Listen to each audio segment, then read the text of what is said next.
Hey everybody, it's Dhaval. It is nighttime here at Kas, my final night, and I'm in the town square. And it's just bustling right now with people.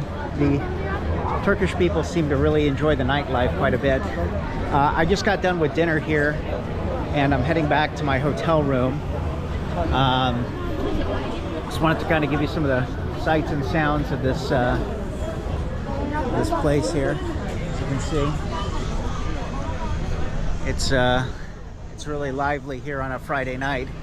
As I said before, this is the last night here, and then we have, I don't even know where we're going. I've like totally lost track of time, but we have a three and a half hour, I think maybe up to a 4-hour ride to another town in Turkey, and another coastal town, and it's going to be kind of hot and muggy there too, but we're going to be seeing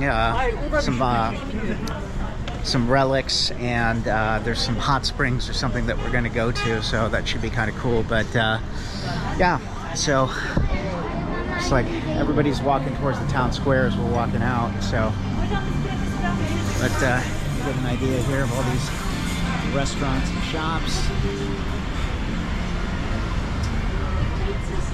And the food tonight was really good. I had sea bass, and I'm like trying to walk it off now as I go back to the hotel. So, but yeah, here's some more of the nightlife here in Kas. It's a must visit if you ever come out here to Turkey. And everybody's really friendly and hospitable, and the portions you get here at the restaurant, by the way, are really amazing. They really fill you up, they take care of you, and it's very inexpensive to travel through Turkey for the most part, so everybody should come out here and visit. So anyway, I will be signing off here from Kas, Turkey, and I'll check in with you guys tomorrow. Take care. Bye.